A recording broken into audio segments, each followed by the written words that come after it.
Around 2012, a new idea swept through higher education: massive open online courses, or MOOCs. The promise was bold. Anyone, anywhere in the world, could take courses from the best universities. Learning would become globally accessible. Education would scale. Some people even predicted that MOOCs might replace traditional universities altogether. And yet, more than a decade later, universities are still here. MOOCs still exist, but their role looks very different from what many people had imagined. So what actually happened? Welcome back to the EdTech Curio Cabinet.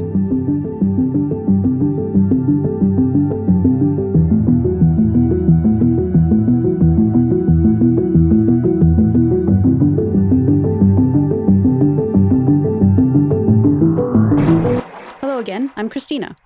And in the EdTech Curio Cabinet, we explore curiosities in education through 4 lenses: the artifact, the idea or innovation we're examining; the pattern, where we've seen something like this before; the paradox, the unexpected insight hiding inside that story; and the signal, what this might tell us about the future of learning.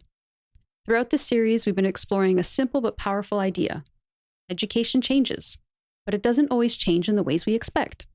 And sometimes, when a new idea promises to transform learning entirely, it ends up revealing something much deeper about how learning actually works. Massive open online courses, or MOOCs, emerged from the idea that online platforms could deliver university-level instructions to enormous numbers of learners. Early courses from institutions like Stanford, MIT, and Harvard drew hundreds of thousands of participants. Platforms such as Coursera and edX became global gateways to higher education content. And the structure was relatively simple. It had video lectures, automated quizzes, discussion forums, all delivered online, often at no cost. And for the first time, a learner anywhere in the world with an internet connection could access university-level material. Educator and entrepreneur Daphne Kohler described MOOCs as a way to extend education beyond the physical boundaries of institutions. It was an extraordinary moment, not just because of the technology, but because of what it seemed to represent: a shift in who could access education. As MOOCs grew, researchers began looking more closely at how people were actually using them, and they noticed something very surprising. While enrollment numbers were enormous, completion rates were very, very low, often below 10%. And at first, this looked like a failure. If students weren't finishing the courses, was the model working at all?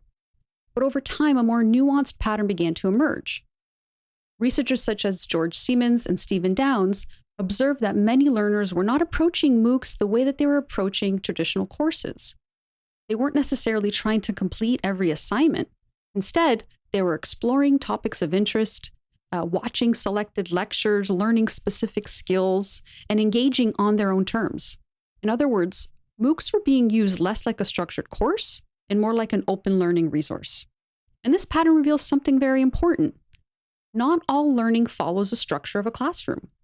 Sometimes learners engage with knowledge in ways that are more flexible, more selective, and then also, more importantly, self-directed. Now here's the paradox. MOOCs succeeded at scaling access to knowledge, but they struggled to scale engagement. And that distinction really matters, because learning is not simply about access to information.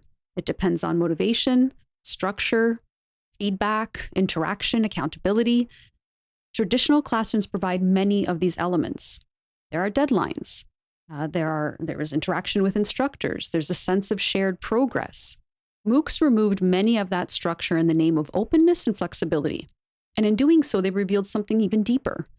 Access to content is not the same as learning. Even when information is freely available, engagement still requires support. This is the pattern we see repeatedly in education. Tools can expand access, but learning still depends on how people engage with those tools. The experience with MOOCs offers a very important signal. Making knowledge available is only one part of education.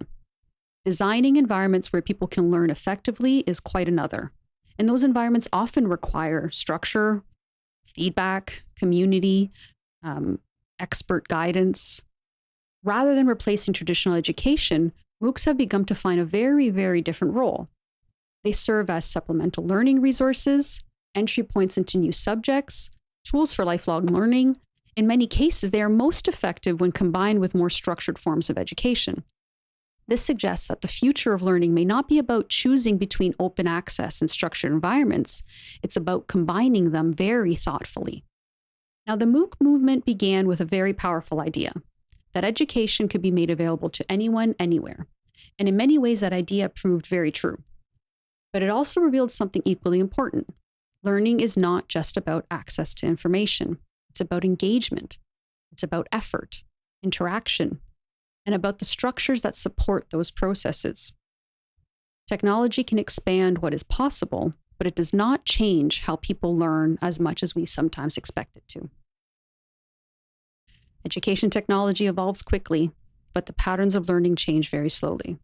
That's why we keep the cabinet open. Thanks for exploring the EdTech Curio Cabinet.